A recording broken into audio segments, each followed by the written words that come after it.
Eh bien, bonjour à tous les futurs pèlerins. J'ai décidé de faire cette vidéo et de le partager pour donner une bonne idée au niveau des préparations pour l'aventure dans laquelle vous avez l'intention de vous embarquer. On va toucher plusieurs points. Je ne veux pas rentrer dans tous les détails, mais je veux surtout vous partager une expérience personnelle après plus de 5000 km de marche, une expérience comme pèlerin, une expérience comme accueillant à Saint-Jean-Pied-de-Port et une expérience comme hospitalier sur les chemins de Compostelle. Un des premiers points que je veux souligner et suggérer peut-être, c'est que beaucoup de pèlerins font partie d'associations. Exemple ici au Québec, l'association de Québec à Compostelle.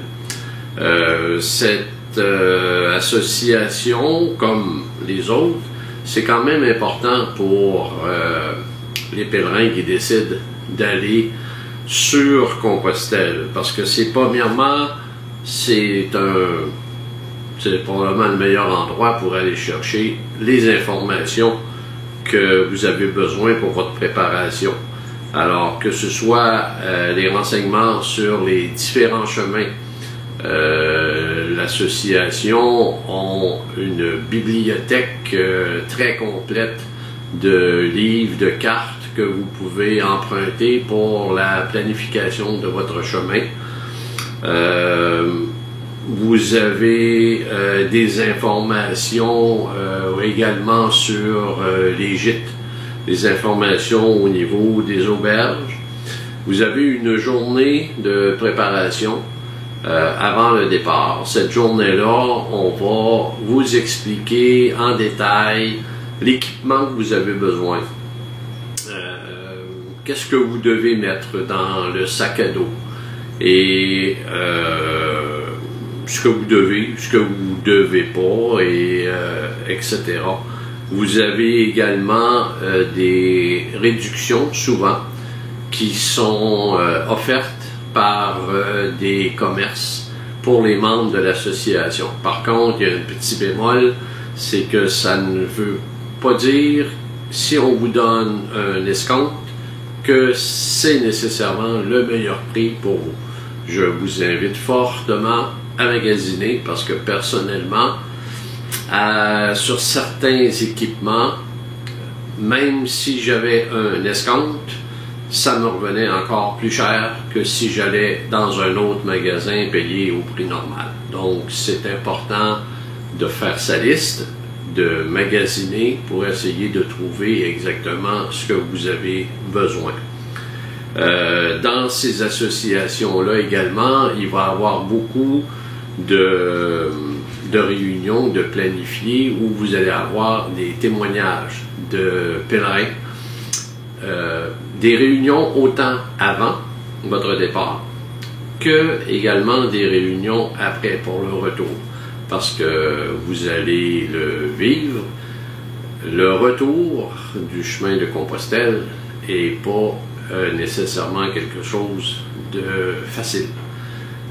Lorsque vous êtes sur Compostelle, vous êtes seul avec vous-même et c'est un choix, c'est la décision que vous avez prise. Mais lorsque vous revenez de Compostelle, vous avez juste le goût de partager toutes ces expériences que vous avez vécues, expériences avec les autres pèlerins, expériences du chemin, les paysages que vous avez vus, etc. Mais pour nous, ici, au Québec, le problème, c'est que Compostelle, ce n'est pas connu. C'est pas comme en Europe. En Europe, tu parles de Compostelle, tout le monde sait de quoi tu parles. Ici, au Québec, on ne le sait pas. Donc, les personnes reviennent, ils ont juste le goût de partager leur expérience, mais très rapidement, ils se rendent compte que ça fait 5 minutes que tu en parles et tu n'es pas capable d'aller chercher l'intérêt ou l'attention des personnes, que ce soit tes amis, que ce soit ta famille, parce qu'ils n'ont absolument aucune espèce d'idée de ce que tu parles. Et également, vous allez le vivre. Compostelle, c'est difficile à expliquer. Compostelle, ça se vit. Alors, il y a beaucoup maintenant de rencontres qui sont planifiées pour le retour, pour donner la possibilité aux personnes d'exprimer ce qu'ils ont à dire, parce que sinon, c'est pas toujours évident. Vous avez également des marches qui sont organisées avant votre départ, des marches où on réunit un paquet de pèlerins et on s'en va marcher, on s'en va parler tout simplement. Puis vous avez également une journée où là on fait la remise des crédentials,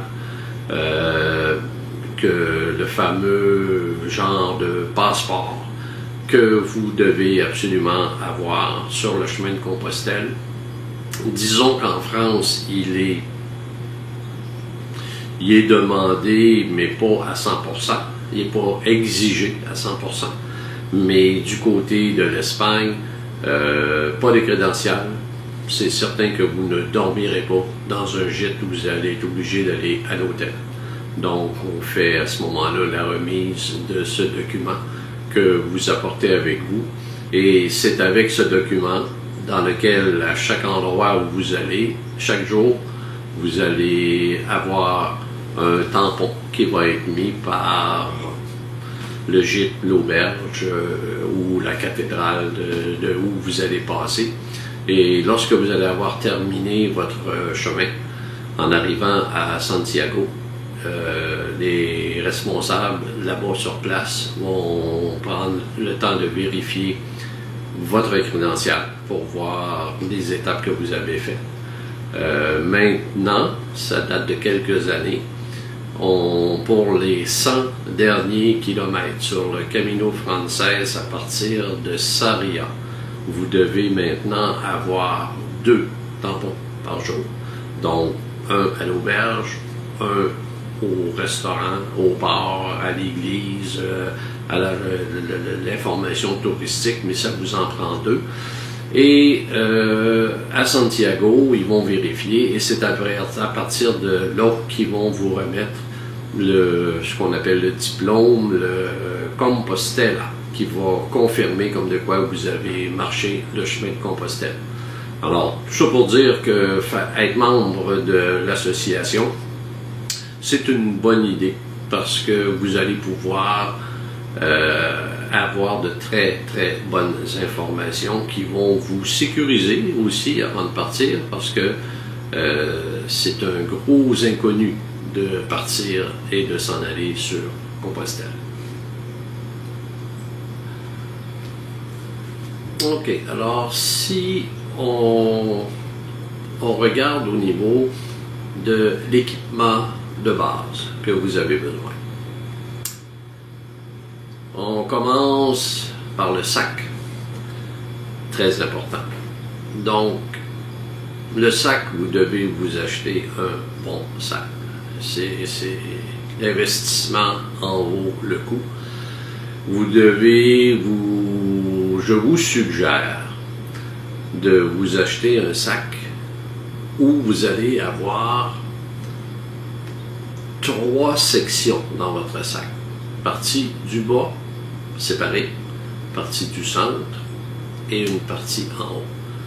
Pour que vous puissiez bien répartir votre stock. Parce que vous n'utiliserez pas tout le matériel dans la même fréquence.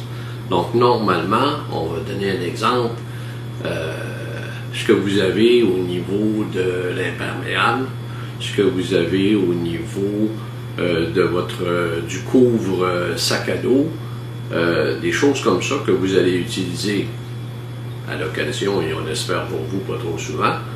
On va placer ça dans la partie en bas du sac.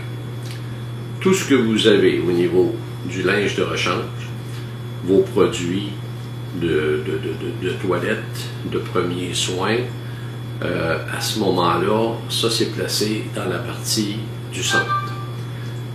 Par la suite, dans la partie du haut de votre sac, on va placer tout ce qui est au niveau. Premièrement, si vous avez une poche d'eau qu'on appelle les camelback, vous pouvez placer cela. Vous allez placer, si vous amenez avec vous de la nourriture, des barres tendres, des barres énergétiques, des oranges, des bananes, etc. Vous placez ça à cet endroit-là. Ce qui fait que lorsque vous êtes sur le chemin et que vous avez besoin de quelque chose, bien, vous savez exactement où il est et vous n'avez pas besoin de vider votre sac pour aller le chercher. Comme on va parler un peu plus loin de la trousse de premiers soins pour traiter au niveau des ampoules, bien ça, on s'entend que vous ne mettez pas ça dans le fond du sac parce que vous avez peut-être des chances d'avoir besoin de l'utiliser sur la route. Donc, le sac, 3 compartiments, c'est ce que je vous suggère. De prendre des sacs également où vous avez beaucoup d'ajustements. D'ajustements pour ce qui est dans le dos du sac.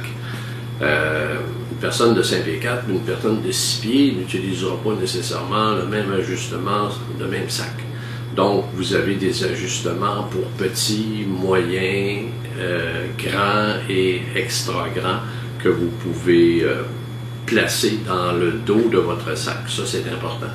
Un sac où vous avez également beaucoup de possibilités d'ajustement, que ce soit pour rapprocher votre sac pour le coller en arrière au niveau de vos épaules, le serrer sur les côtés. Donc, ça prend un sac avec beaucoup de sangles d'attache pour être certain de bien l'ajuster.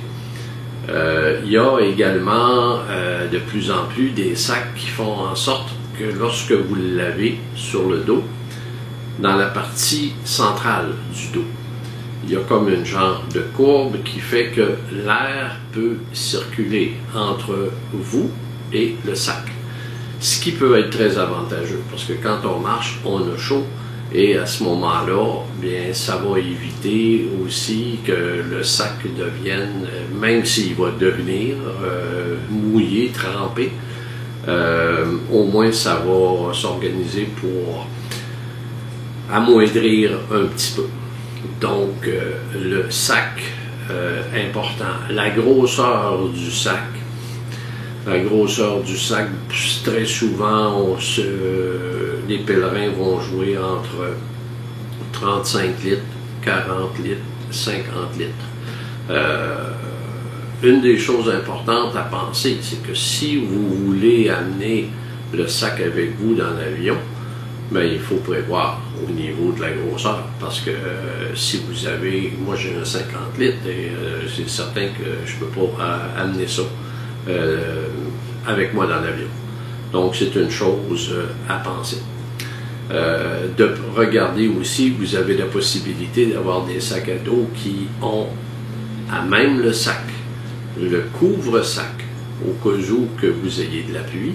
Sinon, vous devez vous acheter un couvre-sac parce que on va voir un peu plus loin dans l'équipement, vous pouvez peut-être avoir un impair, mais si on a juste une petite pluie, une petite bruine, vous ne mettrez pas votre impair. Vous allez tout simplement mettre le couvre-sac pour être certain que ce que vous avez dans votre sac va rester à ce moment-là au sec.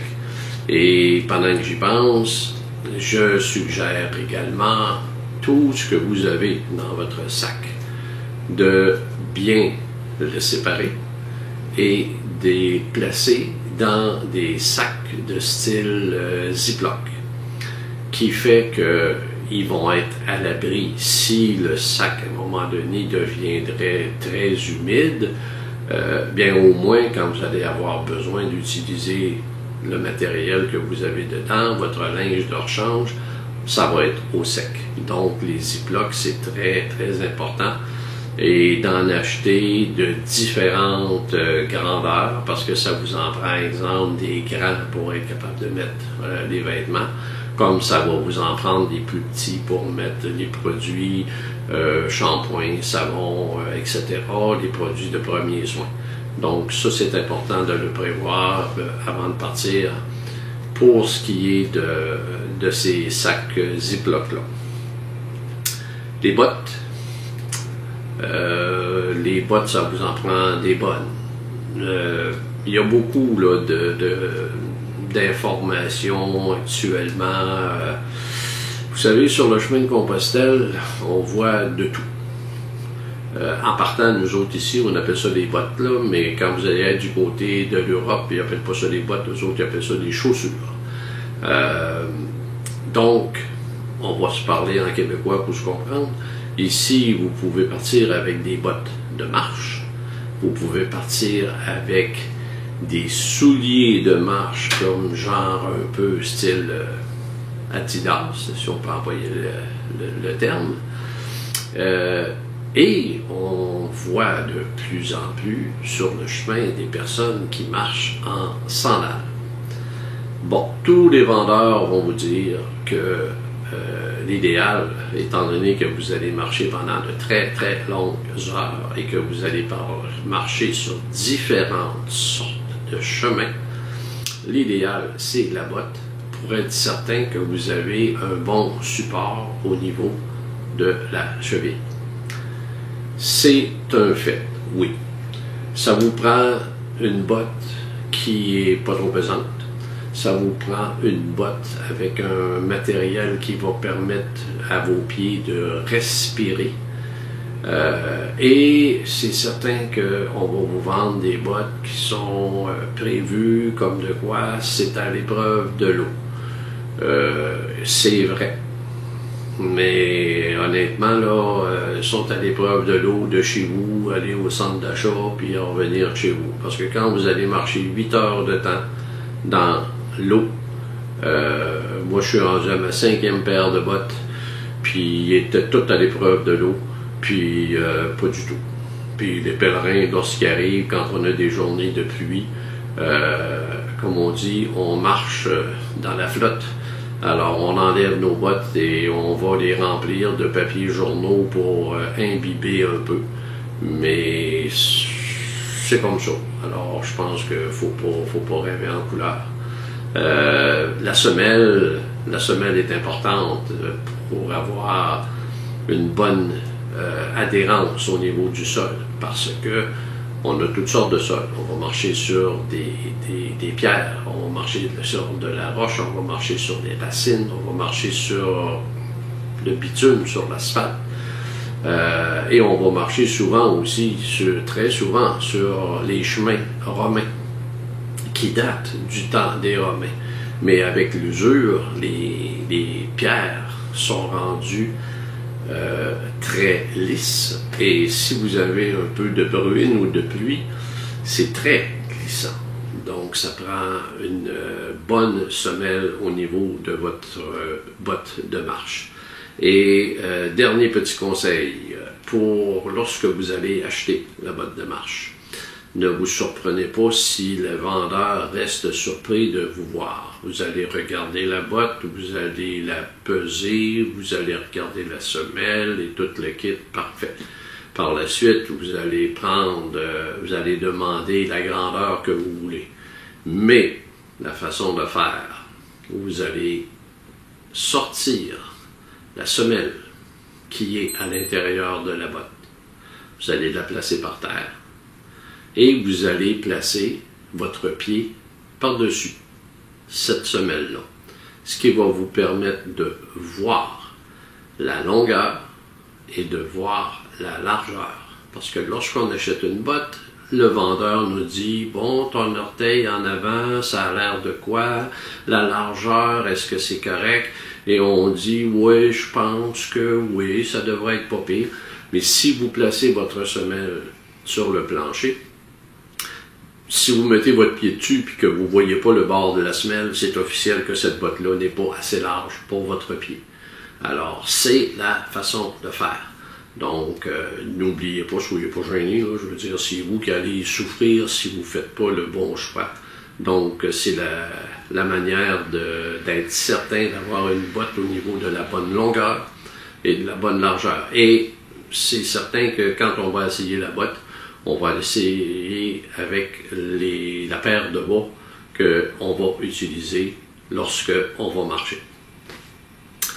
Par la suite, vous avez au niveau de l'impair. Bon, il y en a qui ont des petits ponchos. Il y en a qui vont avoir, vous pouvez avoir un imperméable qui fait en sorte que lorsque vous allez avoir votre sac à dos sur le dos, vous pouvez mettre un imperméable qui est conçu en conséquence pour tout couvrir au complet. Donc, quand vous avez de la grosse pluie, ça c'est l'idéal, avec le capuchon et tout ça, c'est parfait. Oui, c'est certain que vous allez, malgré tout, transpirer en dessous, ça c'est parfait, et c'est comme ça. Mais votre sac va être à l'abri, puis il n'y aura pas de problème. Les ponchos, oui, c'est plus léger, et etc. Mais moi, là, je vous avoue honnêtement là, que quand vous arrivez au sommet des montagnes et que vous avez des journées où il vente épouvantable avec la pluie et tout ça, moi j'en avais un et il n'a pas fait le voyage là, parce qu'à un moment donné, il a complètement déchiré au vent. Alors moi, je vous suggère de regarder ça. Honnêtement, ce que je viens de vous parler, vous allez avoir de la difficulté à trouver ça au Québec. Par contre, moi, j'ai acheté pour moi et un ami sur Amazon, et puis c'est quelque chose de vraiment très bien. Donc, ce sera à vous à regarder qu'est-ce qui fait votre bonheur. Un des items qui peut être intéressant, pour ceux qui sont habitués de faire du vélo, il se vend un pantalon, et encore là, je ne suis pas certain si ici au Québec on peut l'avoir. Moi, je me le suis procuré du côté de l'Europe, un pantalon, mais à même le bas de pantalon, vous avez une pièce qui vient couvrir votre soulier avec un élastique à l'arrière qui le tient en place. Donc, quand vous pédalez et qu'il y a de la pluie, ben, l'eau coule sur le pantalon, mais ne mouille pas votre soulier parce qu'il est à l'abri par cette pièce-là. Donc, si vous avez ça, ou si vous pouvez vous procurer ça, ben, lorsque vous marchez et que vous avez de la pluie, vous pouvez mettre votre impair, pas de problème. Mais si vous mettez ce pantalon-là avec le couvre-botte automatiquement que vous auriez, vous allez avoir des bonnes chances à ce moment-là que vos bottes restent beaucoup plus au sec que si c'est à l'air du temps comme ça. Donc, ça serait quelque chose à envisager. Je vous donne une suggestion. Tout l'équipement que moi je me procure du côté de l'Europe, je vais chez Decathlon. Decathlon, c'est un endroit, un magasin qui est très complet, de très bon prix, mais surtout qui a un service absolument incroyable. Pour vous donner une idée, là, j'avais une paire de bottes que j'avais au-dessus de 2000 km de marche de fait. Et je suis parti pour aller m'en acheter une nouvelle paire. Et sur place, j'avais acheté en France, j'étais en Espagne. Et quand j'ai parlé avec la demoiselle qui était là, je m'informais au niveau de la semelle et je lui montrais que moi, ben, ma semelle après 2000 km était finie. Et j'avais acheté ça au mois d'août. Et on était rendu à peu près dans le milieu du mois de décembre. Ça faisait à peu près 3 mois. Et sans lui demander, la commis m'a dit vous avez acheté ça chez Decathlon? J'ai dit oui, j'ai acheté ça à Périgueux. Est-ce que vous avez encore la facture? Je ne sais pas, peut-être. J'ai vérifié. Puis, premier coup, je ne la trouvais pas. Et là, elle me dit, ben, si vous avez la facture, vous avez seulement qu'à revenir, puis on va vous changer ça. Et là, j'ai dit, oui, mais mademoiselle, j'ai 2000 km de marché, là. Et elle me dit, ça n'a aucune importance, monsieur. les compagnies qui font affaire avec Decathlon donnent une garantie de 2 ans, sans condition. Alors, j'ai dit, OK, je vais vérifier. Et avant de quitter le magasin, j'ai vérifié dans mon portefeuille, dans une autre section, et j'ai trouvé ma facture. Et on m'a changé les bottes. Et en plus, on m'a remboursé parce que celle que j'achetais était moins dispendieuse que celle que j'avais achetée. Alors donc, je suis parti avec une paire de bottes flambant neuves.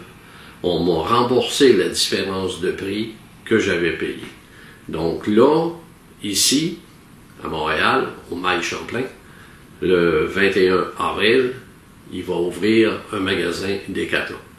Je vous le suggère fortement, parce que si vous partez, vous achetez un sac, vous achetez des bottes, vous achetez vos bâtons, peu importe, et que vous arrivez en Europe, puis que vous avez un problème, vous pouvez vous rendre, parce qu'il y a des Décathlons à peu près partout, vous pouvez vous rendre sur place, et à ce moment-là, probablement que vous pourrez à ce moment-là changer le sac ou la paire de bottes et repartir à ce moment-là sans problème.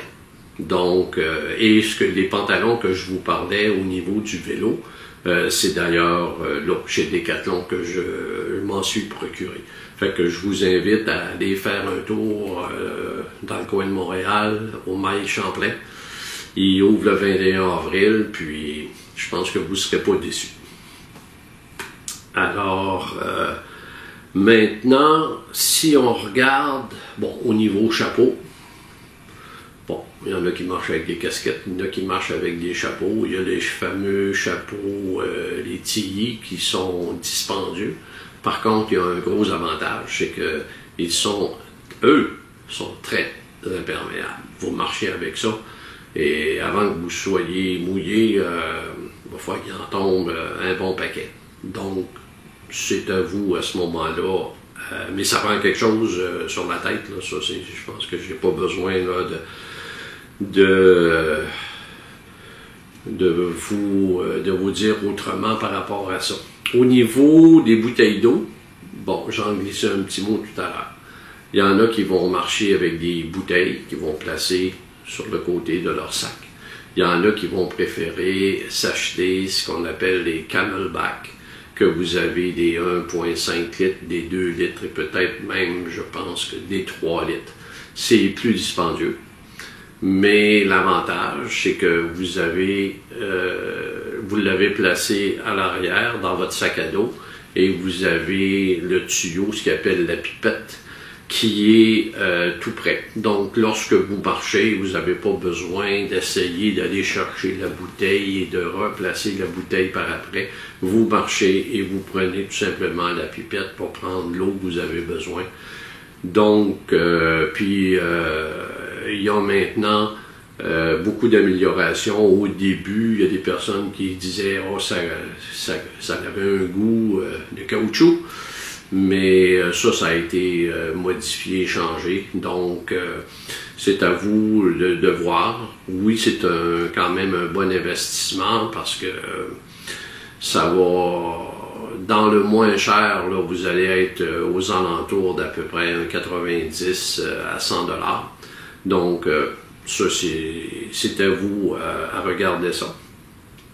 Et au niveau des bâtons, ben oui, au niveau des bâtons, ça vous prend des bâtons. Parce que même si vous êtes habitué de marcher sans bâton, vous allez voir que Compostelle, c'est quelque chose de spécial. Et les bâtons vont vous servir pour lorsque vous allez monter, oui, mais ils vont vous être beaucoup plus utiles encore lorsque vous allez descendre les montagnes, avoir la possibilité de les allonger pour protéger les genoux. Et aussi, ils ont une utilité qui est très, très, très importante à la quantité de chiens que vous allez rencontrer sur le chemin de Compostelle. Je peux vous dire que très souvent, vos bâtons vont vous servir pour délimiter votre territoire. Parce que c'est, à quelques reprises, c'est pas évident. de rencontrer tous ces chiens-là.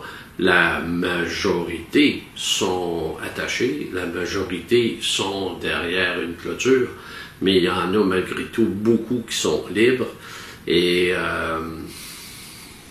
on les connaît pas. Hein? Alors, donc les bâtons, achetez-vous pas des bâtons là, faits là, comme les bâtons de golf là, en titanium, puis que ça pèse absolument rien, puis que vous pouvez plier ça en 12 là.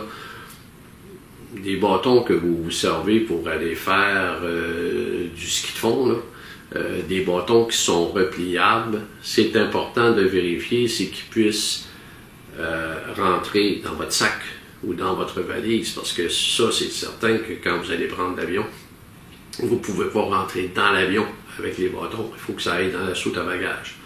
Alors, d'avoir des bâtons assez légers, puis qui sont télescopiques. Donc, ça va vous permettre de pouvoir les ajuster facilement. Petite chose, il y en a des fois qui vont conseiller d'acheter des petits bouts de plastique là, pour mettre au bout. Très honnêtement, je ne vous suggère pas de dépenser cet argent-là parce que quand vous allez marcher, vous allez vous apercevoir que ça ne sera pas tellement long que les petits bouts de plastique, là, ils sont finis. Donc, vous allez vraiment là, gaspiller votre argent, mais c'est vous qui prenez la décision. Si on parle au niveau maintenant de ce qu'on va mettre dans le sac à dos, bon, je vais vous en parler un peu dans le détail, mais je veux pas... Il n'y a pas de livre qui existe nécessairement pour vous dire ça prend ça, puis vous mettez ici, puis vous mettez ça. Le fameux poids du sac. On dit toujours pour une femme, le sac devrait peser 8 kg, pour un homme, le sac devrait peser 10 kg. Bon, en partant, c'est presque impossible. Deuxièmement, ça dépend dans quelle période de l'année que vous allez marcher. Si vous partez marcher au mois de mai, au mois de juin, au mois de juillet, au mois d'août, il y a beaucoup de choses que vous n'aurez pas besoin d'apporter. Mais si vous marchez comme moi je faisais avec août, septembre, octobre, novembre et début décembre, bien là, vous devez avoir du matériel supplémentaire. Vous devez avoir du linge plus chaud. Vous devez avoir un petit sleeping bag. Parce que quand vous arrivez au mois de novembre, bien, il y a beaucoup d'auberges où ils n'ont pas de couverture et le chauffage en Europe, très souvent, il est en option. Alors, donc là, le sac est plus pesant. Le poids du sac, c'est personnel. Donc, si vous, votre sac pèse 12 kg et que vous êtes à l'aise avec, c'est parfait. Puis s'il en pèse 14 puis vous êtes à l'aise avec, parfait. Il ne faut pas oublier que c'est votre choix, puis que vous allez avoir à vivre pendant peut-être 1 mois et demi et plus à le transporter. Donc, il faut penser à ses épaules, il faut penser à ses genoux, etc. Mais c'est votre choix à vous à ce moment-là. Donc, si vous avez un bon sac, si vous l'avez bien rempli pour équilibrer au niveau du poids, bon, à partir de là, vous mettez les chances de votre côté. Et il va être très important que lorsque vous allez vous entraîner avant de partir, de vous entraîner longtemps d'avance avec votre sac qui va être fait comme il va être sur le chemin. Parce que c'est là que la pratique doit se faire. Si vous attendez, on va glisser un mot au niveau de l'entraînement un peu plus loin. Alors, ça, là, c'est important, là, je veux dire, comme je dis souvent, quand vous allez faire votre sac, tout ce que vous apportez dans votre sac, au cas où, n'a pas d'affaire dans votre sac. Parce que sur le chemin de Compostelle, il n'y en a pas, d'au cas où. Alors, les trousses de maquillage, là, pour les madames, le monsieur, là, regardez, 1 mois et demi, là, vous laissez pousser la barbe, là, moi c'est sûr que ça fait un peu plus longtemps, là, mais faut pas oublier que votre sac, à un moment donné, va vous fatiguer. Donc, il faut juste être conscient et n'oubliez pas que quand vous allez marcher, il y a des endroits où le matin, quand vous allez partir, vous devez avoir avec vous votre eau pour toute la journée. Parce que souvent, entre le point A et le point B, il n'y a rien. Alors, l'eau, c'est pesant.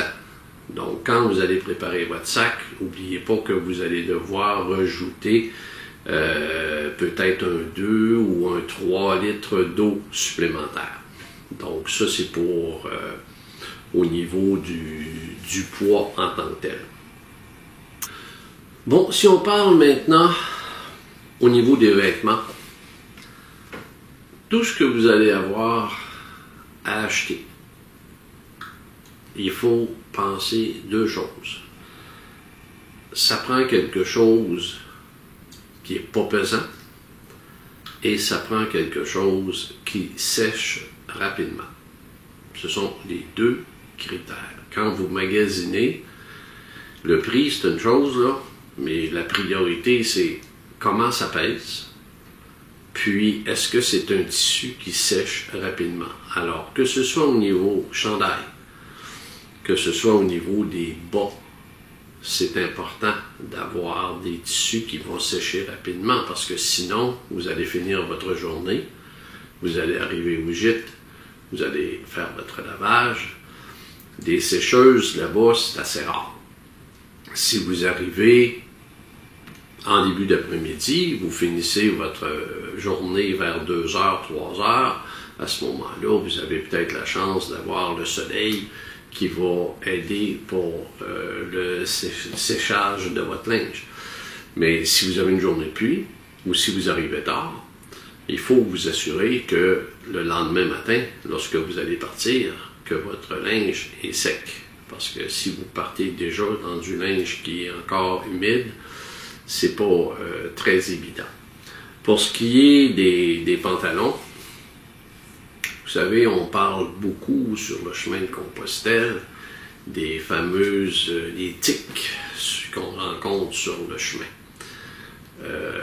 La suggestion que j'ai à vous faire, c'est organisez-vous donc pour marcher avec des pantalons longs.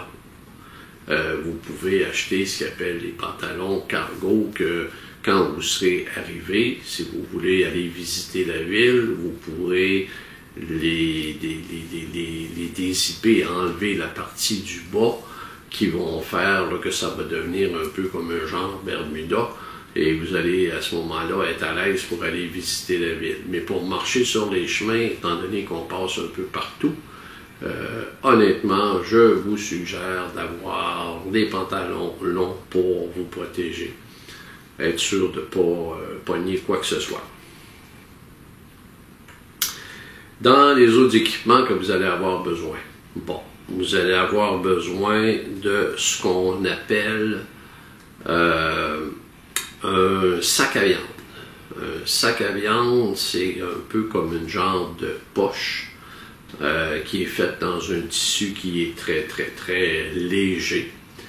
Et il y en a qui ont comme une fermeture éclair, il y en a que c'est uniquement comme une genre de poche dans laquelle vous embarquez dedans pour dormir la nuit.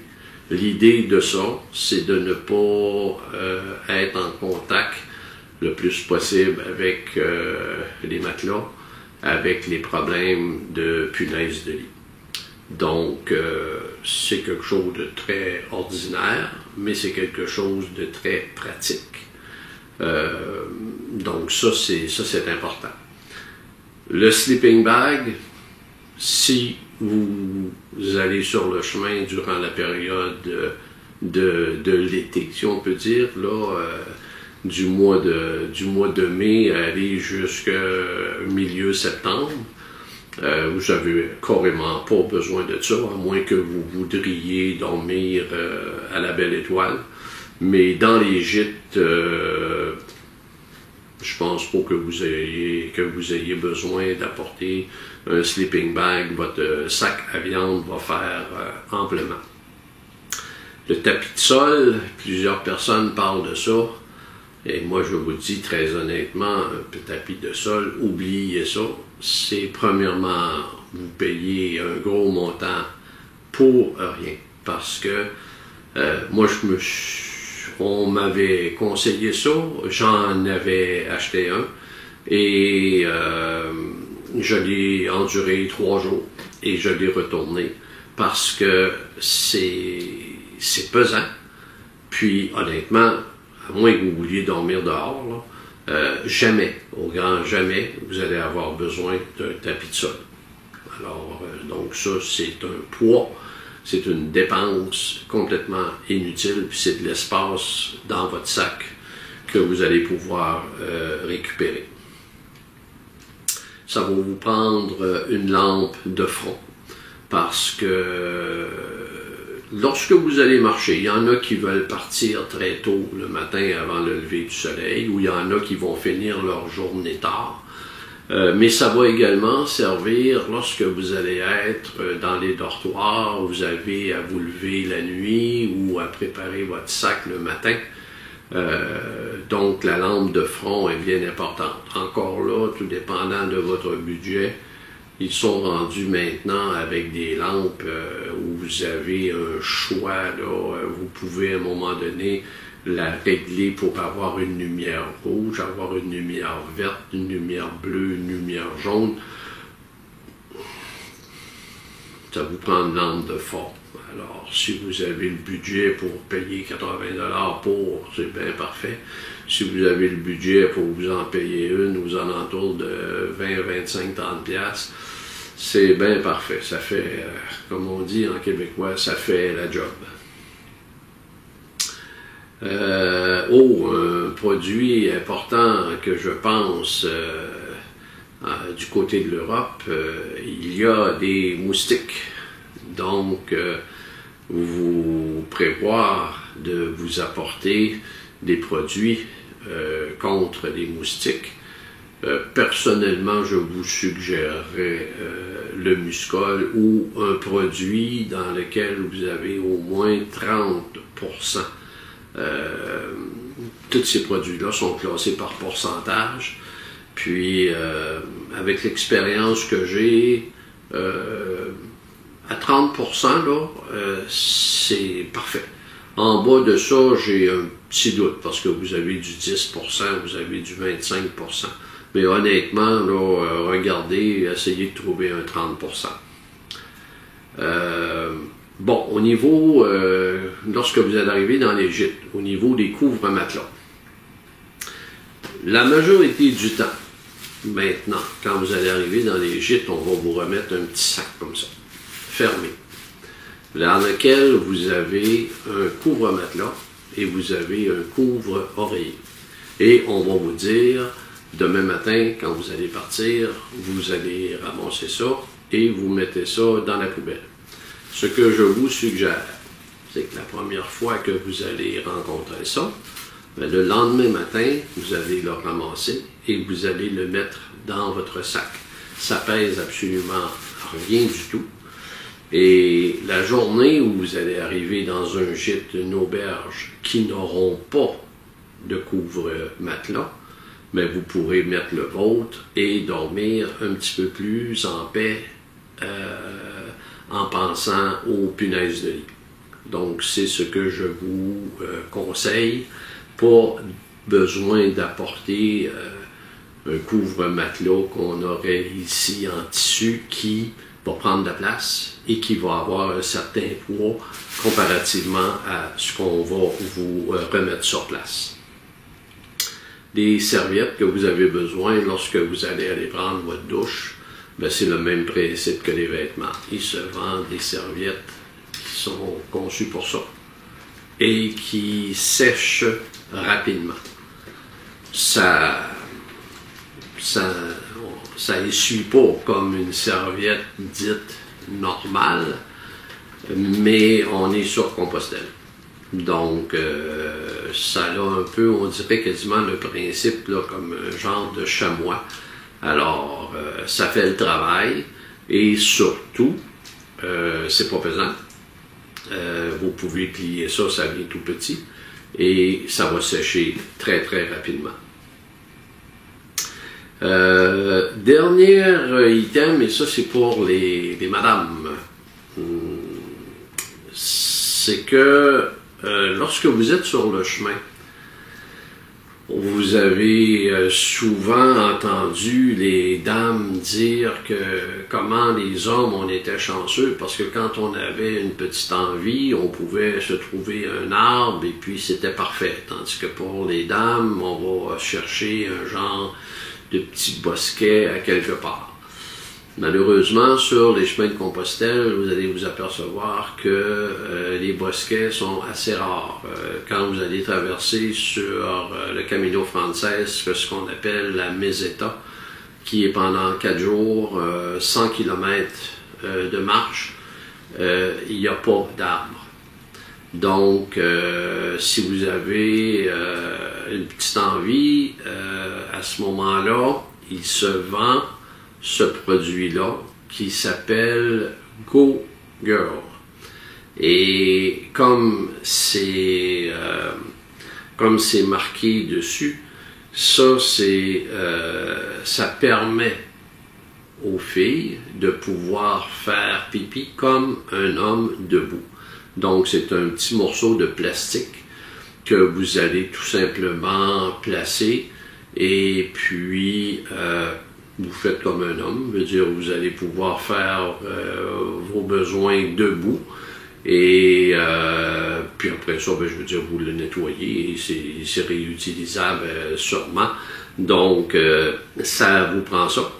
Et comme on dit souvent dans les journées de préparation, étant donné que vous n'êtes pas habitués comme nous autres au niveau des hommes, lorsque vous utiliserez ça, il est important de vérifier avant de quel côté vient le vent pour ne pas avoir de surprise.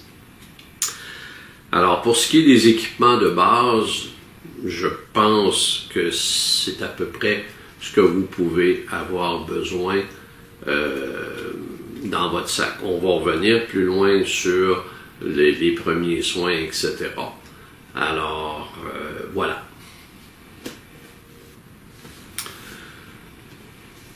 Bon, alors, on va parler tout de suite au niveau matériel de premiers soins.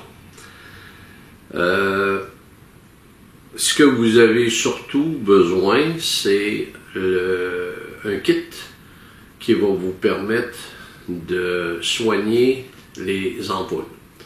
On va mettre une chose au clair tout de suite parce que vous allez voir que 5 personnes différentes, si vous leur posez la question comment soigner les ampoules, vous allez probablement avoir 5 réponses complètement différentes.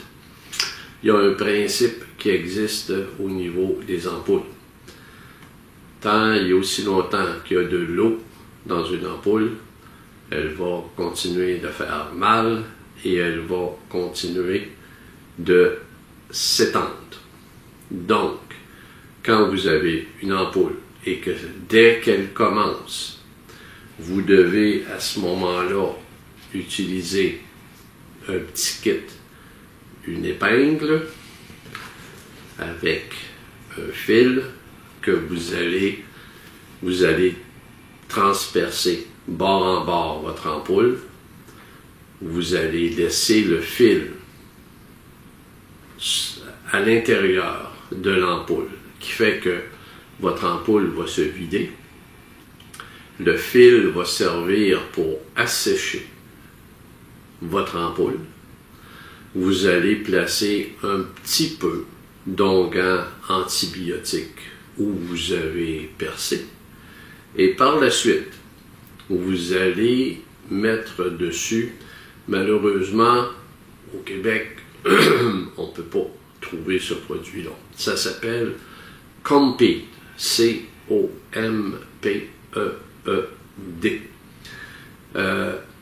L'avantage de ça, il y a différentes grandeurs. Quand vous arriverez pour les acheter, vous avez des boîtes où c'est des petits Vous avez des boîtes où c'est des grands, puis vous avez des boîtes où vous avez moitié petit, moitié grand.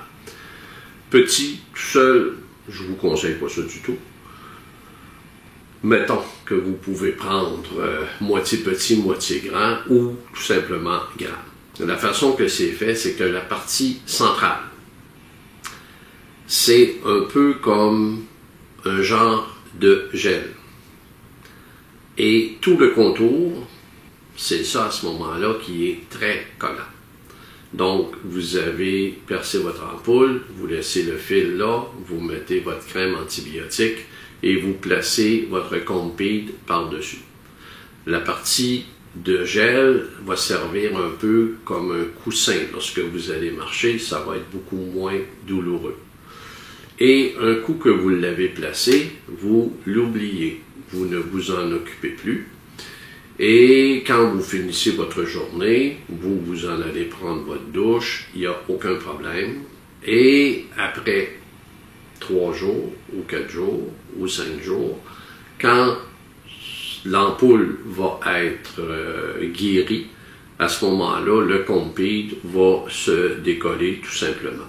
Donc, c'est aussi simple que ça, mais c'est la façon de faire.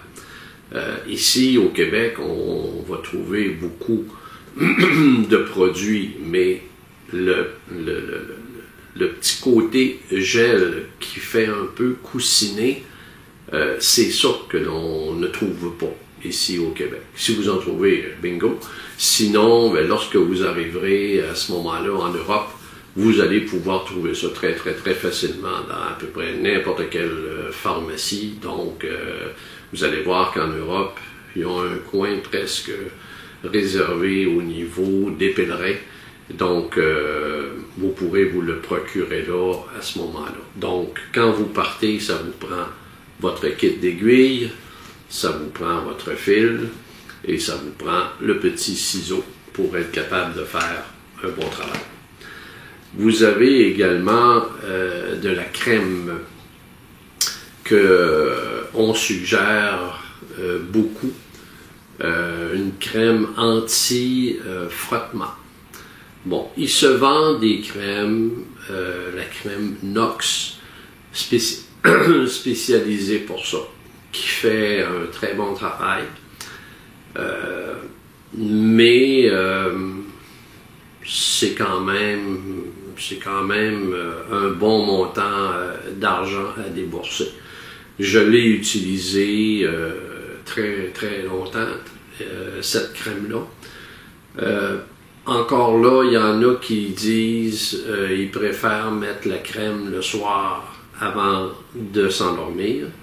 Personnellement, le matin, avant de partir, je mets la crème et j'en mets une bonne quantité pour faire en sorte que lorsque je vais marcher, pour pas justement qu'il y ait de frottement pour créer un petit peu d'échauffement au niveau des orteils, ou des talons ou des choses comme ça.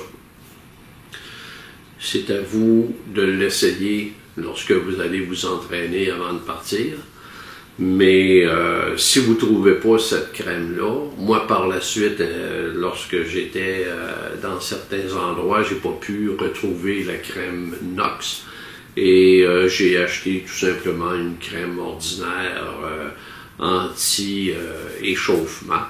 Et ça fait exactement le même travail. Donc c'est à vous à ce moment-là à prévoir. Vous avez au niveau de la douleur, il se vend des produits qui sont faits à base d'arnica. C'est très très bien. Vous pouvez l'avoir en crème, vous pouvez l'avoir en gel. Moi, celle que j'ai, c'est une crème que l'on ne trouve pas du côté de l'Europe, que je me procure ici avant de partir. Et puis, mais honnêtement, l'arnica en gel que vous allez pouvoir trouver à peu près n'importe où, ça à ce moment-là, ça fait un très très bon travail pour soulager lorsqu'on a des douleurs, ce que beaucoup de personnes vont appeler là, des tendinites, là, parce que je fais juste une parenthèse là, par rapport à ça.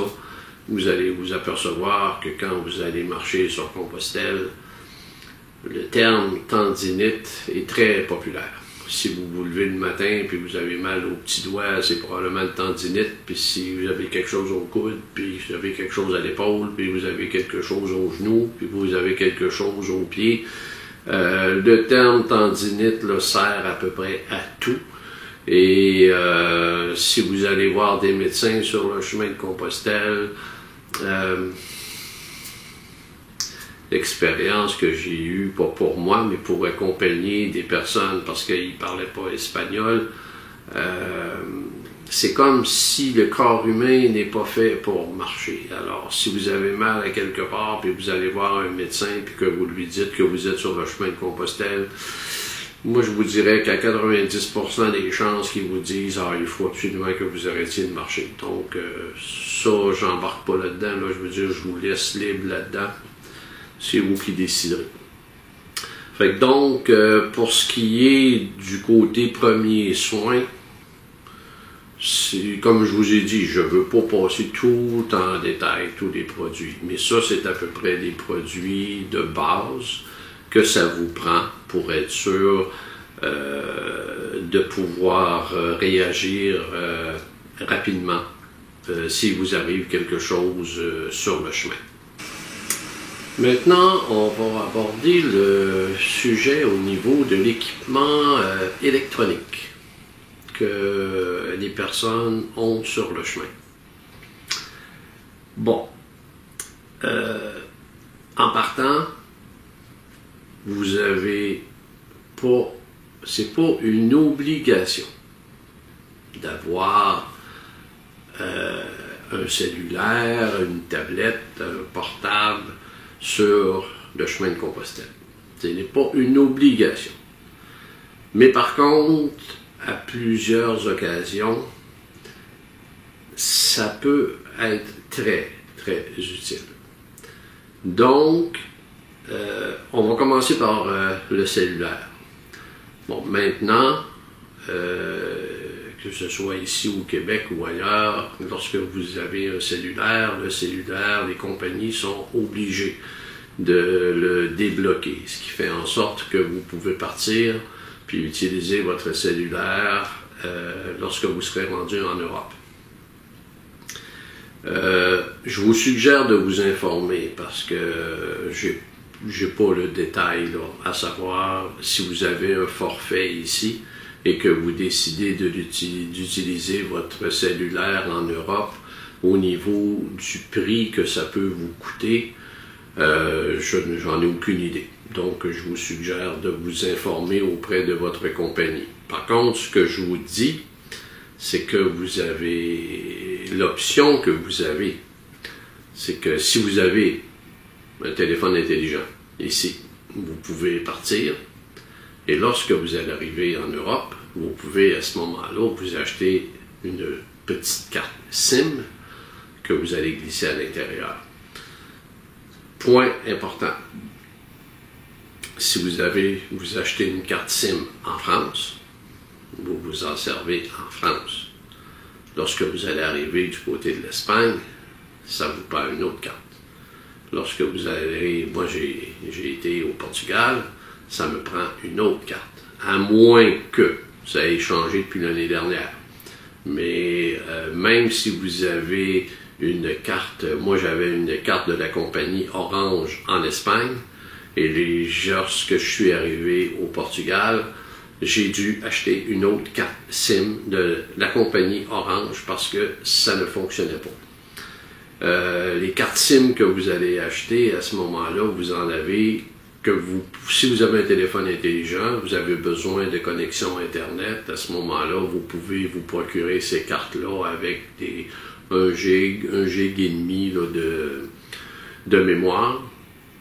Mais si vous voulez vous servir uniquement au niveau téléphone, ben vous allez acheter une carte SIM uniquement pour les appels Et pour acheter ces cartes-là, vous allez vous procurer ça. Vous pouvez aller dans les magasins comme Orange, Bouygues en France ou ces choses-là.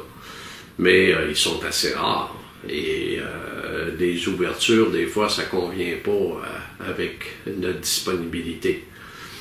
Dans les marchés d'alimentation, comme Casino, comme Leclerc, en France et même du côté de l'Espagne, vous pouvez vous procurer ces cartes-là sur place.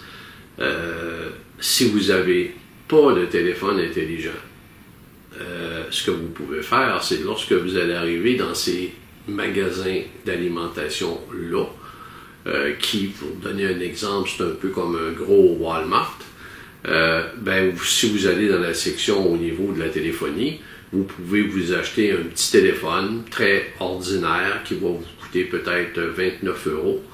Puis à ce moment-là, vous achetez la carte SIM pour mettre dedans. Lorsqu'arrive le temps, si vous voulez acheter votre carte ou si vous voulez recharger la carte, vous pouvez également aller dans les magasins que vous allez voir en Europe. Ce sont ce qui s'appelle les magasins tabac. Ça le dit, on va là pour acheter du tabac, acheter des billets de loterie, mais vous avez également la possibilité sur place de recharger votre carte. Vous arrivez au comptoir, vous dites « j'ai mon téléphone, j'ai tel numéro de téléphone et je veux remettre 10 €, 15 € sur ma carte ». Et ça se fait très facilement. Donc, je vous suggère de vérifier avant de partir avec votre fournisseur, mais très honnêtement, si vous avez des coûts élevés au niveau de l'utilisation de votre forfait rendu du côté de l'Europe, je ne vous le conseille pas du tout. L'autre chose qui est importante aussi, c'est que si vous avez un téléphone intelligent, ou si vous avez une tablette, ce que vous pouvez faire lorsque vous êtes en Europe et que vous avez des téléphones à faire, c'est sûr que, il va falloir que vous attendiez d'être rendu au niveau des gîtes ou des auberges. Disons que la majorité ont le service Wi-Fi.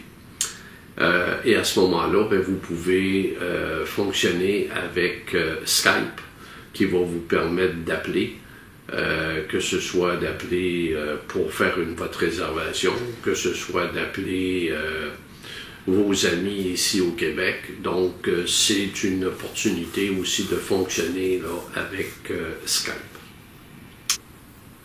Concernant la carte SIM, une information que j'ai oublié de vous donner pour ceux qui vont aller marcher sur le Camino Frances.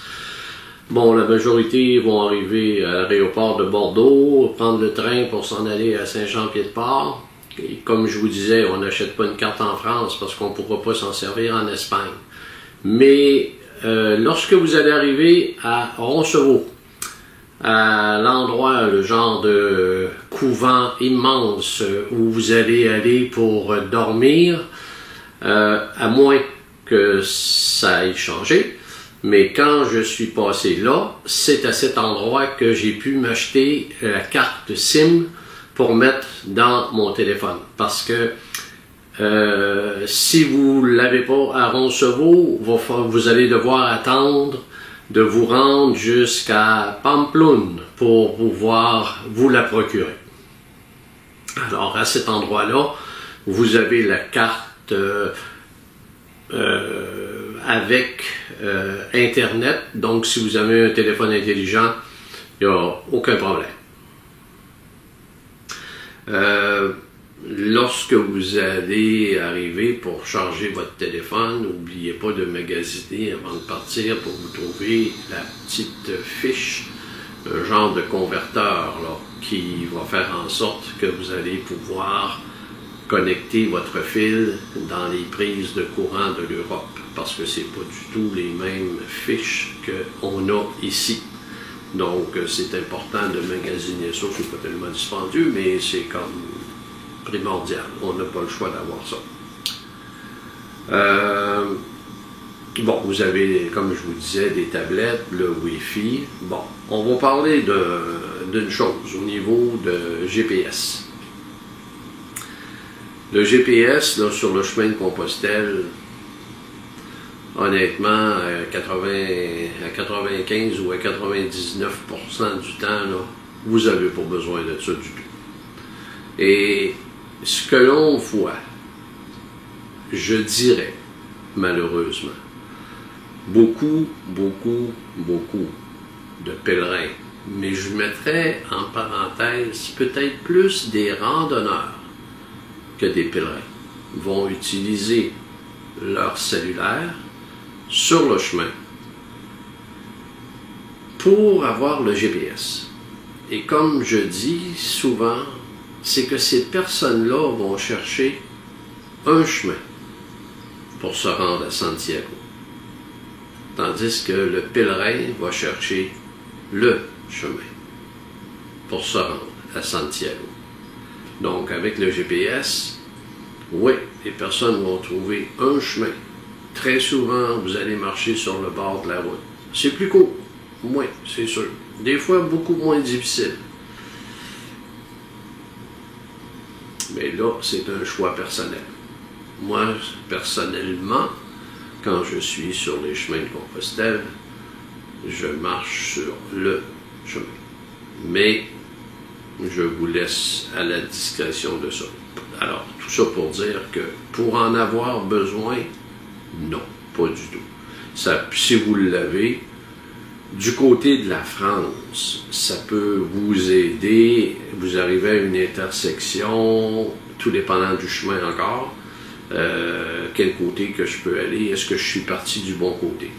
Là, ça, je parle si vous êtes sur le chemin de Tours, vous êtes sur le chemin de Vézelay, c'est possible que ça arrive, parce que la signalisation sur ces chemins-là, c'est un peu spécial. En ce sens que le chemin de Vézelay, il n'y a aucune... tout le chemin de Vézelay, vous allez traverser différentes associations au niveau des territoires. Et il n'y a pas personne qui fonctionne de la même façon. Ce qui fait en sorte que vous avez des associations qui vont utiliser la coquille du bon côté, tandis que tu as des associations qui vont utiliser la coquille simplement pour vous dire que vous êtes sur le chemin de Compostelle. Le problème qui arrive, c'est que lorsque vous arrivez à une intersection et que vous changez de secteur, d'association, vous ne le savez pas. Et si vous étiez dans un endroit qui utilisait la coquille dans le bon sens et que vous tombez dans un endroit qui, eux autres, ne l'utilisent pas dans le bon sens, vous risquez peut-être de marcher des kilomètres pour rien. Par contre, si vous marchez en France sur le chemin du Puy-en-Velay, la signalisation, c'est le GR. Et ils se sont tous réunis, que ce soit le GR, le Livre Le Père, que ce soit les Amis de Compostelle, ou peu importe, et ils ont décidé d'un balisage qui est très bien fait. Du côté de l'Espagne, vous n'avez pas à vous casser la tête. Il y a tellement de signalisation que c'est à peu près, là, c'est impossible. Je veux dire, là, que quelqu'un ne trouve pas son chemin en Espagne, là, c'est non. Officiellement, là, vous allez voir là, que c'est incroyable la quantité qu'il y a là. Donc, le GPS, honnêtement, là, vous n'avez pas besoin de ça du tout. Maintenant, je veux toucher un point au niveau électronique. Si vous avez avec vous quelque chose qui vous permet de vous connecter à Internet, vous pouvez partir avec des livres, vous pouvez partir avec des cartes du chemin. Moi, je vais vous donner là une suggestion. Vous allez, prenez un petit crayon, vous allez aller sur le site de gronze.com,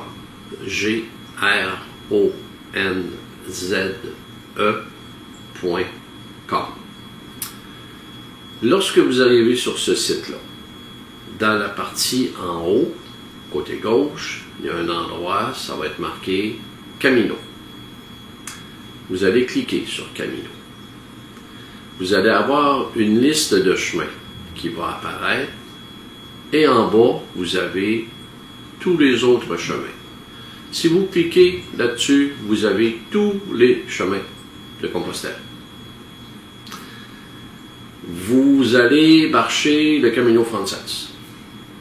À ce moment-là, vous allez cliquer sur Camino Frances. Vous allez avoir ce qui va apparaître, la carte de tout le chemin au complet. Et en bas, vous avez toutes les étapes séparées. Si vous cliquez, exemple, sur l'étape numéro 2, entre Roncevaux et Zubiri, vous cliquez dessus.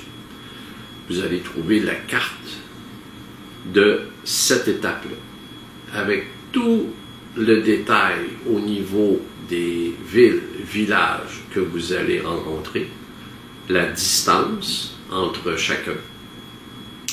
Qu'est-ce que vous allez trouver dans ces villages-là? Y a-t-il un bar? Y a-t-il un restaurant? Juste en dessous, vous avez, c'est marqué en espagnol, mais disons que profil du chemin là, en espagnol ou en français, vous allez trouver ça très facile. Vous cliquez là-dessus, à ce moment-là, vous allez avoir maintenant la dénivellation complète de votre étape. Et ça, c'est très important.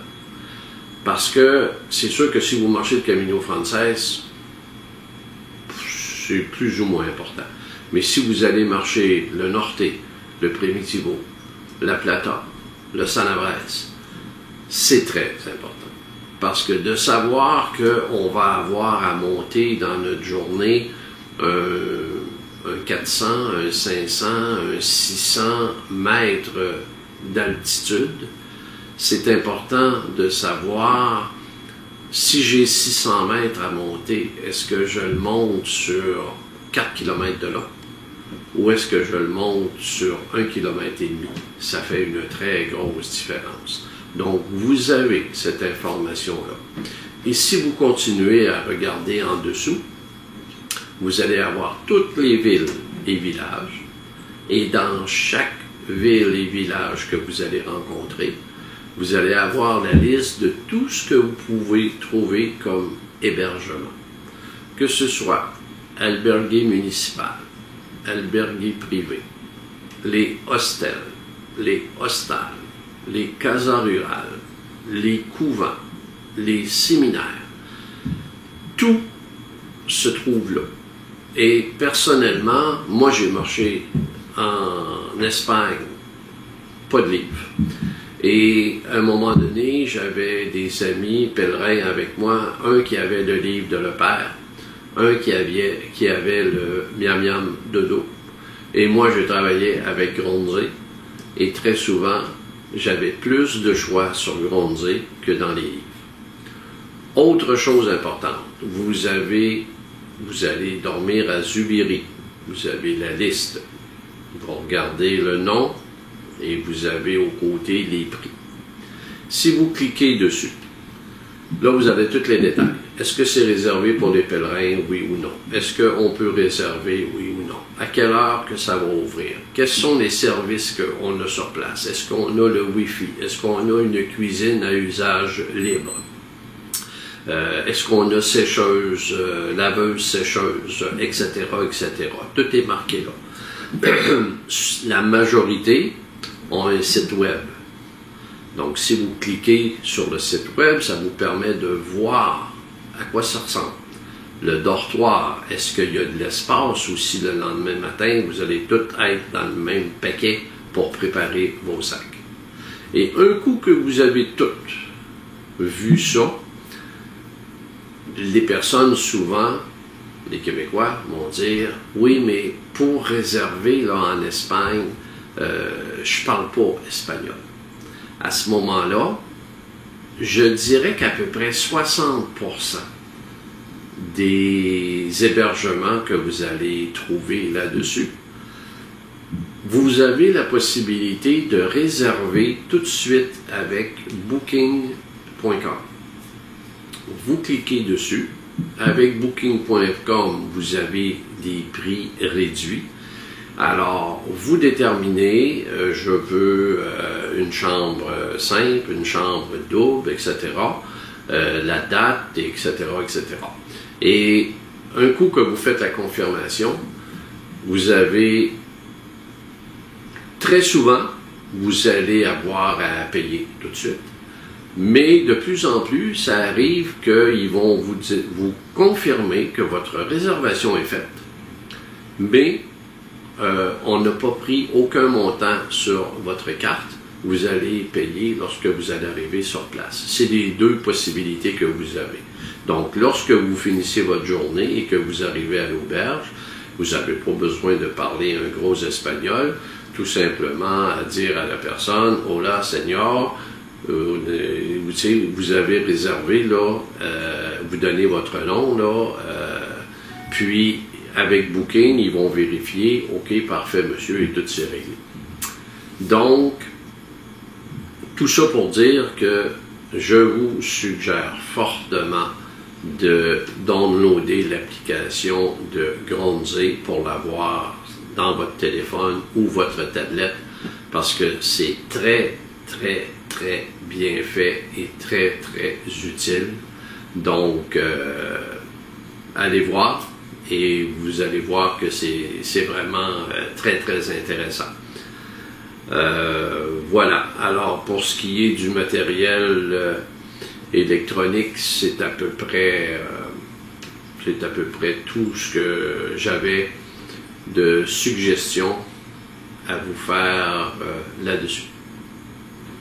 Maintenant, on va parler au niveau de l'entraînement, qui est très très important parce que c'est un chemin qui est exigeant, tout dépendant du chemin que vous allez prendre. C'est certain que si vous prenez le Camino Frances, c'est un chemin qui se marche très très bien. Vous avez seulement 3 endroits où vous allez avoir à monter beaucoup et c'est surtout les descentes qui sont difficiles. Donc vous avez, quand vous traversez les Pyrénées, quand vous arrivez à la Cruz de Ferro et quand vous arrivez à Cebreiro. En dehors de ça, il n'y a aucun problème. Par contre, si vous allez marcher des chemins comme le Camino del Norte, le Primitivo, la Plata ou le Sanabres, ce sont des chemins qui sont très difficiles parce que c'est sans arrêt. Dans votre journée, vous allez monter et descendre des plusieurs centaines de mètres d'altitude. Donc la préparation, c'est certain que vous devez faire votre entraînement avec l'équipement que vous allez avoir. Si possible, avec le linge que vous allez porter, avec les bas, avec les bottes et avec votre sac à dos qui va être fait comme il va être lorsque vous allez être sur le chemin. C'est important, surtout, la fréquence. Parce que vous ne pouvez pas vous limiter à marcher 2 jours semaine pendant que vous êtes en congé. Parce que sur le chemin de Compostelle, vous allez devoir marcher tous les jours. Et comme je disais, vous allez avoir une moyenne d'à peu près 27 km par jour si vous faites la moyenne à la fin de votre chemin.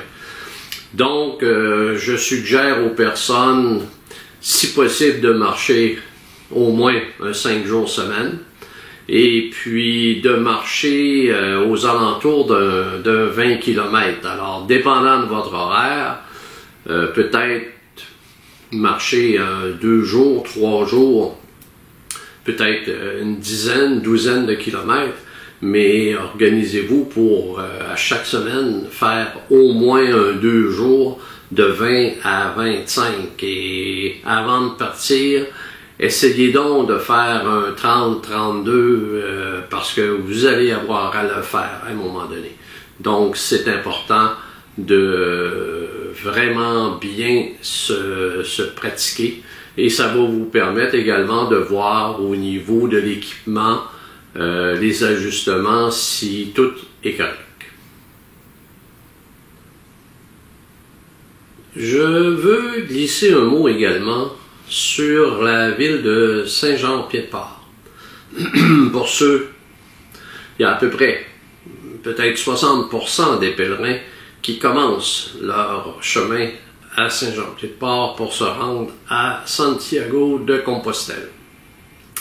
Lorsque vous allez arriver à Saint-Jean-Pied-de-Port, comme je disais auparavant, la majorité des personnes vont arriver, exemple, à Bordeaux, vont prendre le train jusqu'à Saint-Jean-Pied-de-Port. Et rendu à Saint-Jean-Pied-de-Port, bien, vous allez vous rendre à l'endroit qui s'appelle l'accueil des pèlerins.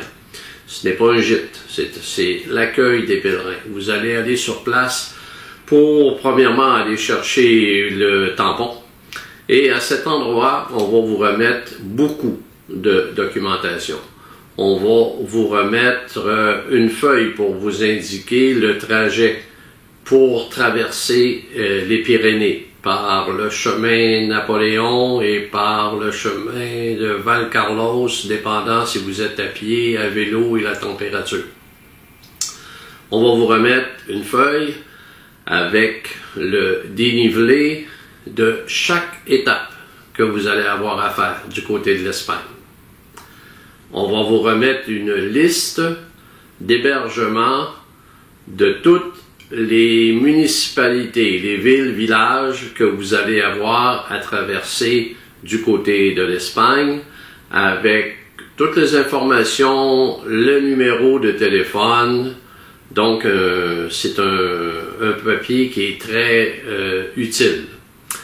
Et aussi beaucoup d'autres informations dont, entre autres, vous allez pouvoir avoir, ça vous devez le demander, vous devez regarder parce qu'ils sont disponibles. C'est un guide des haltes chrétiennes. Ça veut dire que dans ce petit livre-là, vous avez les horaires de toutes les messes qui se donnent tout le long de votre trajet. Dans les villes, dans les villages, on vous indique au niveau des églises et cathédrales, etc., à quelle heure que vous pouvez aller au niveau des cérémonies religieuses. Donc, Saint-Jean-Pied-de-Port, c'est important, c'est intéressant. Vous allez pouvoir voir beaucoup de statistiques sur combien de pèlerins qui passent par là. Vous donner une idée, l'année dernière, il est passé un peu plus de 57 000 pèlerins au niveau de l'accueil des pèlerins. Et ce n'est pas tout, les pèlerins qui passent là, parce que les pèlerins qui arrivent des chemins du Puy-en-Velay, de Vézelay ou de Tours n'ont pas nécessairement besoin, si on peut employer le terme, de passer là. Mais c'est très populaire. Donc, ça vaut la peine à ce moment-là pour vous. Et à Saint-Jean-Pied-de-Port également, vous avez plusieurs, au niveau des auberges et des gîtes, il y a à peu près juste ça. Donc, il y en a énormément. Et l'autre chose, si vous avez besoin de vous procurer quelque chose, vous avez la boutique du pèlerin, il y en a 2 endroits dans la ville, où vous pouvez vraiment, si vous avez oublié quelque chose ou vous voulez vous procurer souvenir, une coquille ou peu importe, alors à cet endroit-là, vous avez beaucoup de choix. L'autre chose importante par rapport à Saint-Jean-Pied-de-Port, lorsque vous allez partir de Saint-Jean-Pied-de-Port, à ce moment-là, vous devez traverser les Pyrénées. Donc, c'est la journée la plus difficile de tout votre parcours. Alors, concernant la traversée des Pyrénées, n'oubliez pas que de Saint-Jean-Pied-de-Port, pour vous rendre jusqu'à Roncesvalles, on parle de un peu plus de 27 km à faire et vous devez traverser les Pyrénées.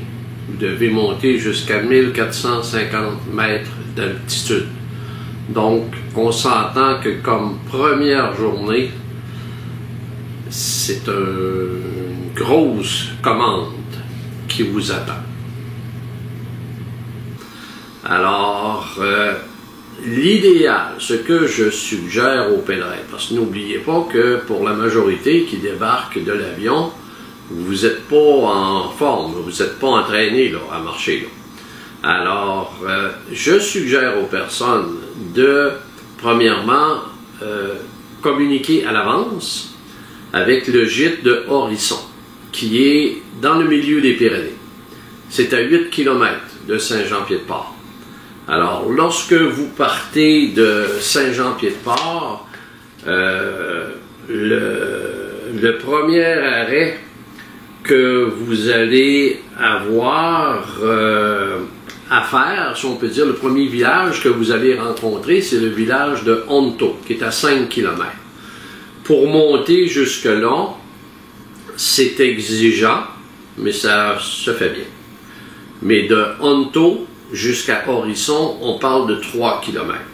Et ce sont vraiment les 3 pires kilomètres que vous allez avoir à faire sur tout votre chemin. Donc, c'est très exigeant. Alors, si vous pouvez réserver d'avance, parce qu'il y a seulement 2 dortoirs de 9 lits, il y a 18 lits à Horisson, à moins là, que ça a été modifié. Donc, il faut le prévoir d'avance. Et ce qui fait en sorte que quand vous arrivez à Horisson, vous êtes rendu à 900 mètres d'altitude.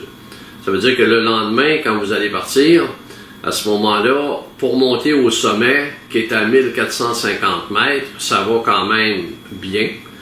Mais par la suite, rendu au sommet, pour la descente, vous devez faire attention. Parce que vous allez arriver, sur le chemin et vous avez 2 possibilités. Vous avez la route qui est à votre droite et vous pouvez continuer sur le chemin Napoléon. Mais si il y a de la pluie ou il y a eu de la rosée, vous n'utilisez pas le chemin Napoléon, vous passez par la route parce que le chemin Napoléon pour descendre à Roncevaux est très dangereux si c'est mouillé. Parce que même quand c'est sec, c'est très difficile. Parce que vous allez marcher uniquement sur de la grosse roche, vous n'aurez jamais les pieds à plomb. Alors donc, si vous arrivez là et que c'est mouillé, vous prenez le chemin à droite qui va vous amener directement à Roncevaux. C'est pas tellement plus long, mais c'est vraiment sécuritaire. Alors pour terminer, un message pour dire que de bien vous préparer au niveau physique et au niveau mental, parce que vous vous préparez à aller vivre une aventure qui est vraiment unique en son genre, et lorsque vous allez revenir de Compostelle, vous ne pouvez pas revenir comme vous étiez quand vous êtes parti. Les personnes vont parler de raison ou de façon de faire le chemin. Il n'y a pas de bonne ou de mauvaise raison. Chacun le fait pour lui, parce que c'est votre chemin. La raison pourquoi je conseille aux gens, même si vous partez en couple, d'essayer de marcher seul, avec une bonne distance entre vos deux, pour que vous puissiez vraiment être bien connecté avec le chemin, parce que vous allez avoir plein de questionnements. Et le côté intéressant surtout, c'est que le chemin va vous donner des réponses. Donc c'est important d'être attentif à tout ce qui va se passer sur le chemin.